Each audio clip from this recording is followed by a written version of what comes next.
Bonjour Frédéric Potier Bonjour. et bienvenue dans notre session live du Sursaut.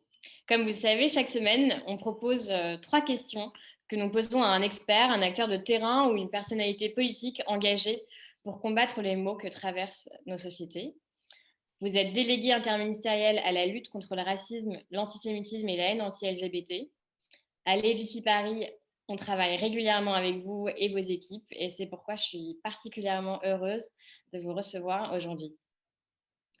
Les chiffres de l'antisémitisme en France pour l'année 2020 indiquent une diminution générale de 50% des actes antisémites, mais les agressions antisémites violentes demeurent aussi nombreuses que l'année passée, qu'en 2019. On observe aussi une explosion des contenus antisémites en ligne.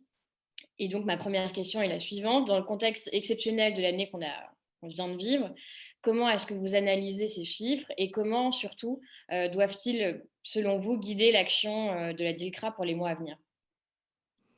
Eh bien, c'est vrai qu'on a eu une année 2020 qui a été très atypique avec ce confinement et cette crise sanitaire, ce qui fait qu'on a plusieurs mois où, oui, on a eu des chutes extrêmement importantes du nombre d'actes antisémites. C'était le cas notamment des mois de mars, des mois d'avril et lors du deuxième confinement. Mais malgré tout, il y a quelques mois, je pense aux tout premiers mois de l'année 2020, ceux de janvier, février, où il n'y avait pas eu de confinement et où on a eu quand même un recul assez net des actions antisémites. Et donc ça, il faut l'analyser, il faut s'en féliciter.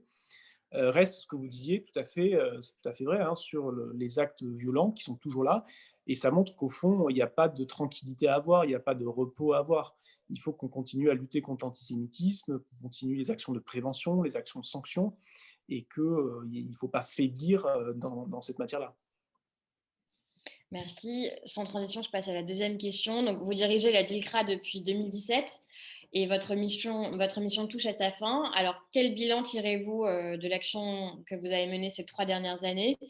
Et si c'était à refaire, est-ce qu'il y a quelque chose que vous feriez différemment?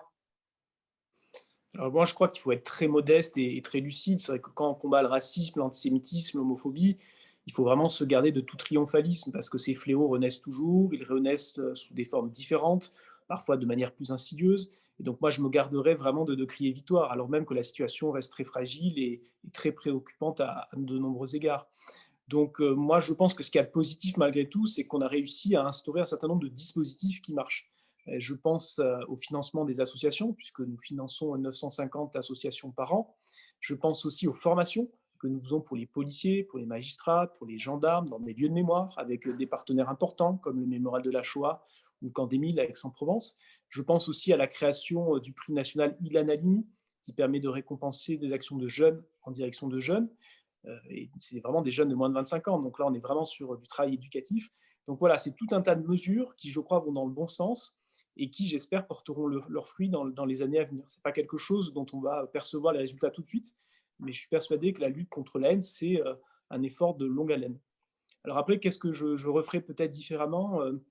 Je ne sais pas, c'est difficile à dire. Là, je n'ai pas encore le recul suffisant pour me prononcer. Peut-être un regret sur la loi Avia contre la haine sur les réseaux sociaux et Internet. C'est vrai qu'on a voulu taper très fort, on a voulu aller très vite, on a voulu s'inspirer de choses qui marchaient, notamment de la législation allemande.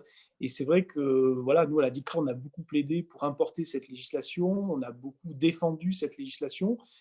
Donc c'est plus un regret, le fait que le Conseil constitutionnel ait censuré cette loi. Moi, j'en fais pas un traumatisme personnel, évidemment, hein. Simplement, le Conseil constitutionnel nous invite à revoir la copie et à faire quelque chose conciliant un peu mieux la liberté d'expression et les impératifs de modération. Donc voilà, c'est un chantier qui va rester sur le métier et ça sera probablement à mon successeur de s'en occuper. Merci Frédéric. Alors notre dernière question, c'est en fait celle qu'on pose à chacun de nos invités chaque semaine. Si vous deviez passer aujourd'hui 5 minutes avec le président Macron et qu'il vous posait la question suivante, quelles sont selon vous les deux actions clés que la France devrait impérativement mener pour lutter plus efficacement contre la haine et aussi pour s'assurer que que le combat contre le racisme et l'antisémitisme demeure aujourd'hui et pour demain un combat universel? Alors d'abord, avec beaucoup de modestie, hein, je dirais qu'il faut tenir bon. Je pense qu'il ne faut pas céder à un certain nombre de modes, un certain nombre de tendances intellectuelles qui voudraient remettre en cause l'universalisme. Moi, je pense que l'universalisme républicain, tel que nous le concevons en France, qui est très associé à la laïcité, je pense qu'il nous protège tous et qu'il ne faut pas abdiquer, il ne faut pas revenir en arrière. Et là-dessus, moi, je pense qu'il faut être très ferme sur ces principes et l'expression de ces principes-là. Après, au-delà des valeurs et des principes, il y a des actions. Moi, je pense qu'on pourrait s'inspirer de ce qui se passe aux États-Unis avec notamment la création d'un fonds d'expérimentation contre les discriminations. On a beaucoup de discours, on a beaucoup de volontarisme politique, mais moi, je pense qu'on a besoin aussi de financer des micro-expérimentations pour regarder sur le terrain ce que donne un certain nombre de pratiques. Et donc, voilà, mettre 1 million d'euros ou 500 000 euros pour regarder des choses sur les contrôles d'identité concernant les policiers, des choses sur les discriminations au logement.